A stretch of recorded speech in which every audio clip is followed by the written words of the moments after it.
Alright guys, welcome back to another video on the channel.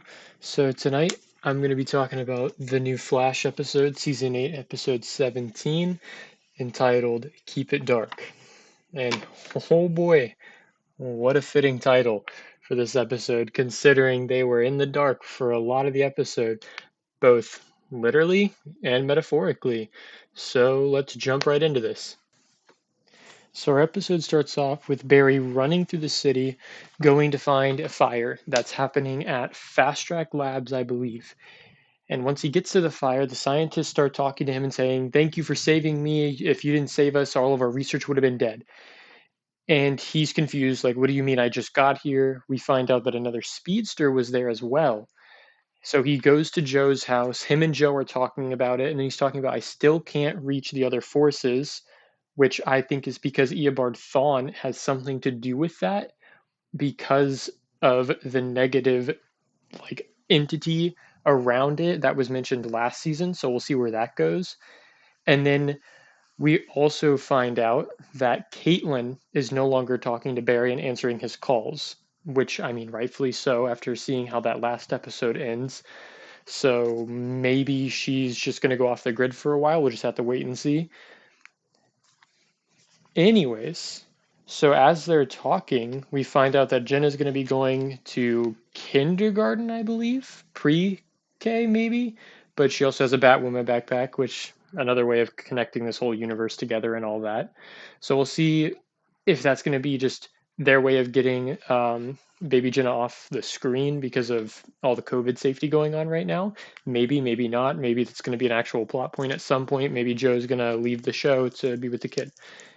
So after Barry talks to Joe and gets some advice from Joe, we switch over to Allegra and Lydia having a coffee brunch type of meet, and we find out that her old gang, um, Arayos, or something like that, is killing people now, which it originally was just a robbing kind of thing. They would just break into cars, steal little items and stuff like that.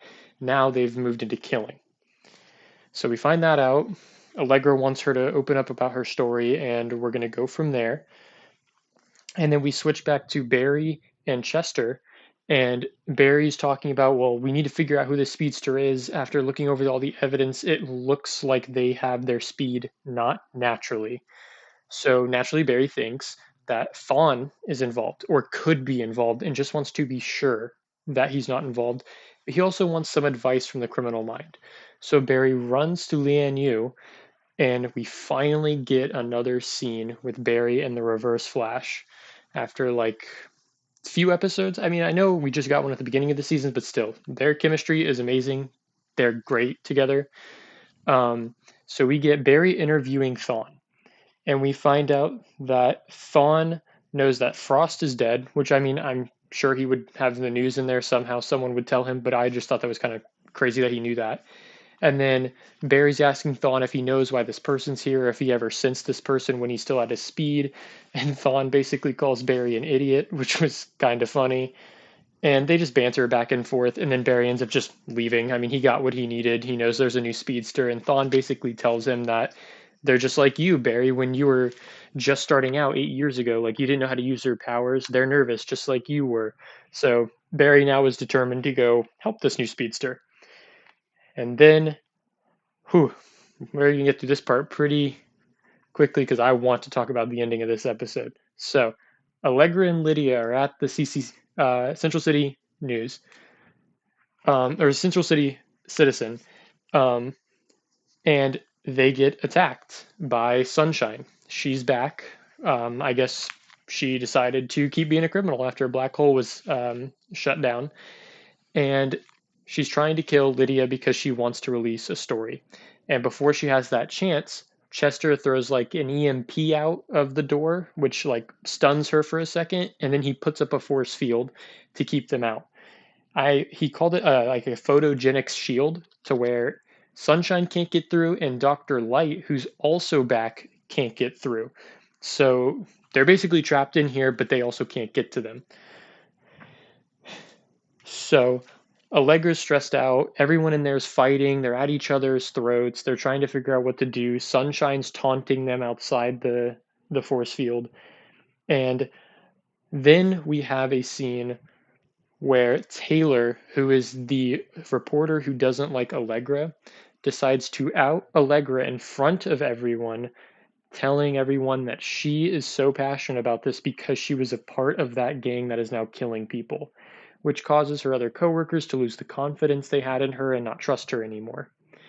And then we find out that Allegra used to be a leader of the gang for this one mission, and she ended up getting a girl hurt, and that's why she's not confident in leading everyone tonight. So once that scene's done, Dr. Light and Sunshine come back. Sunshine like fuses the bullet with, I guess, sunlight into Dr. Light's gun. She shoots the bullet, it just breaks the force field immediately.